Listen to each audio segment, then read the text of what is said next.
So I am surprised to get this pair, really, because I've did enter the raffles. There weren't that many raffles, and also from what I understood, these were quite limited, being a Nigel Sylvester collab. And so first things first is a new silhouette for 2024, and I'll go through what's in the box. So the presentation has bike air on top of it, and it's basically like a Jordan 4 box but reversed. And then the bottom half has this sort of textured feeling to it, but it kind of looks like a concrete from the Nigel Sylvester, his grandma's driveway.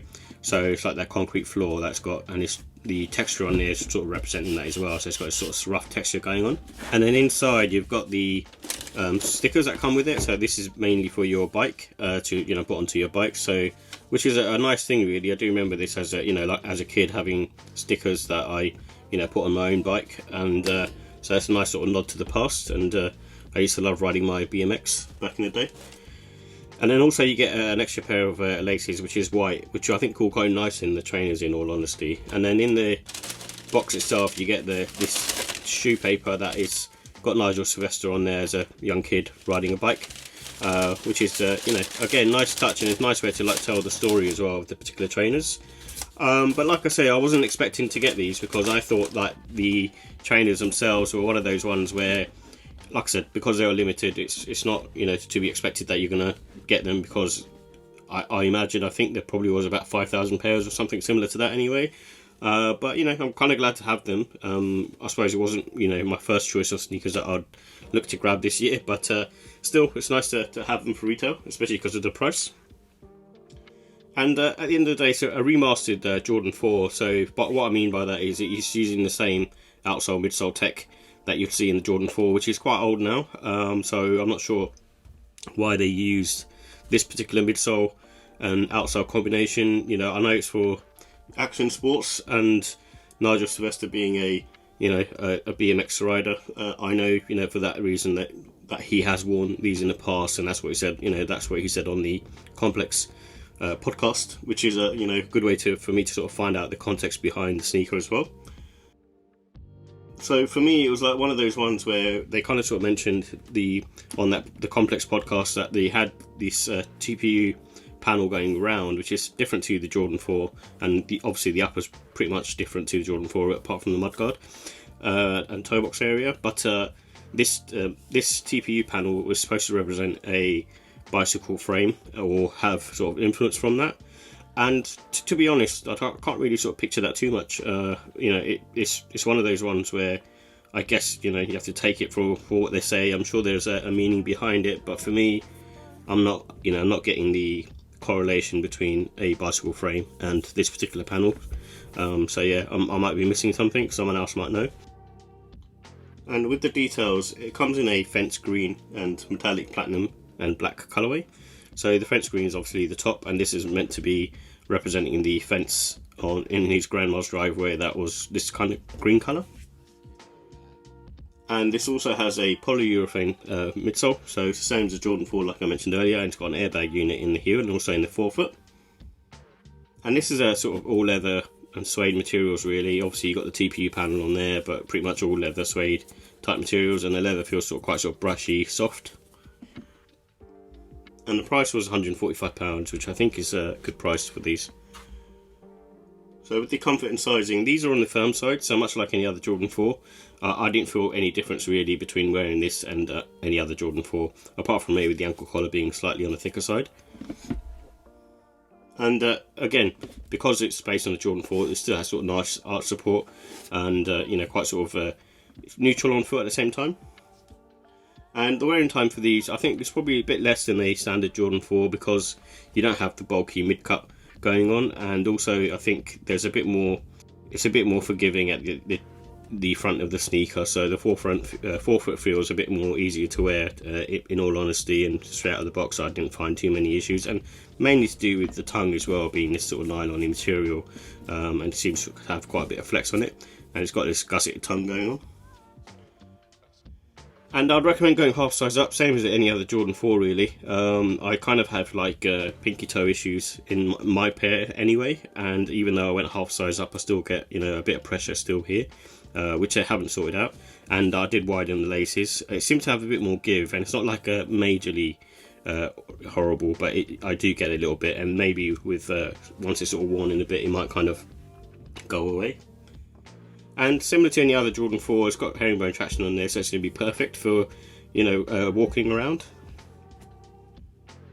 So with the look and style, it's got a monotone colour blocking. If I'm honest, I'm not really too much of a fan of sneakers that are monotone in their colour blocking. However, with this one, I think the TPU panel, because it's got that sort of contrasting, slightly darker green going on, I think it works quite well. And there's something about having like this mini swoosh on the front that kind of offsets the sneaker as well. I can't quite describe it, but any sneaker that has this little mini swoosh is cool with me. And I think these are good for sort of rocking spring autumn time. The reason I say that is mainly this suede material. It feels quite premium, and you don't really want to ruin this in sort of the autumn winter time. But if it didn't have this suede material, then I'd sort of recommend wearing them sort of even autumn winter as well. And these are sort of casual wear sneakers really. They've kind of got that streetwear vibe, and you know, it's taken from sort of the iconic Jordan 4, but also has its own thing going on.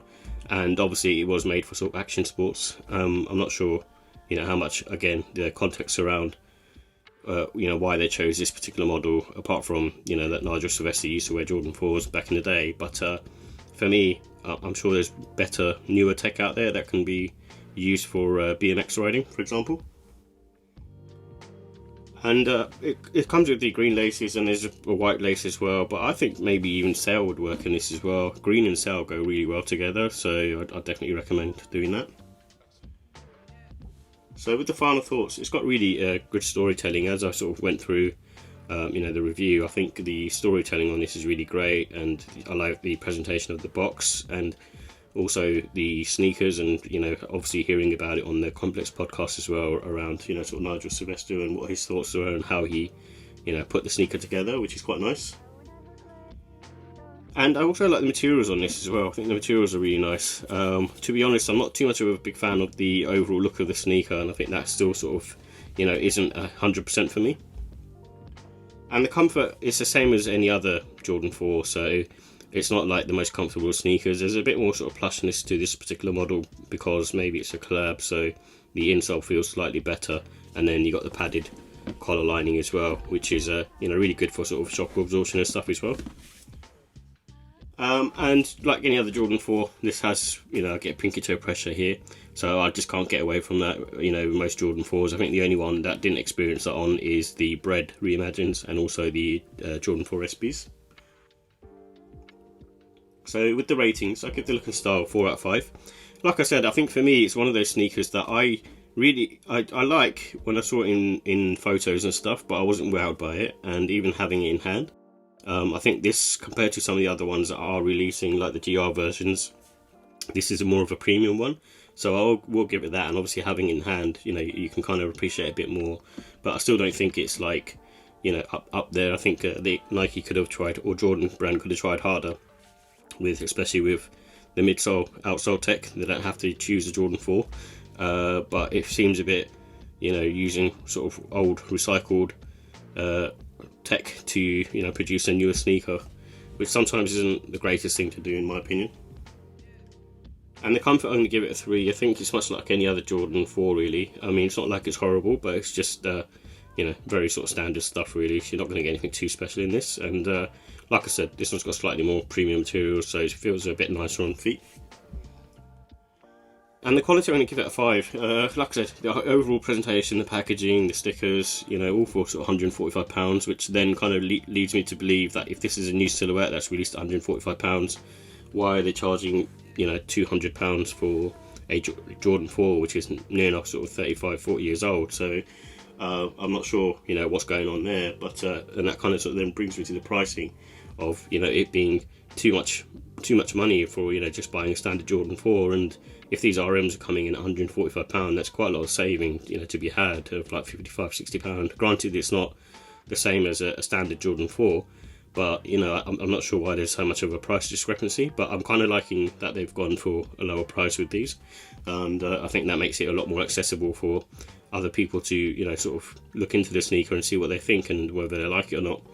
And overall, I give the score 4 out of 5. I do like like I said, the details on this. The bike air on the back is a really nice touch, and quite clever as well to sort of use that. And then obviously you got that on the tongue as well. So, but overall, like I said, I give it a 4 out of 5. I might come back around to it and see other sneakers that have been released this year, and maybe at the end of the year I might kind of change my mind and give it a better score. But currently, I think there's other trainers that I've felt are nicer this year that have come out versus this one, but it's still a solid entry and very nice. And I think the grey pair is coming out next, so let's see. I think maybe that one will probably be the same and quite limited, I guess. But yeah, nice trainer.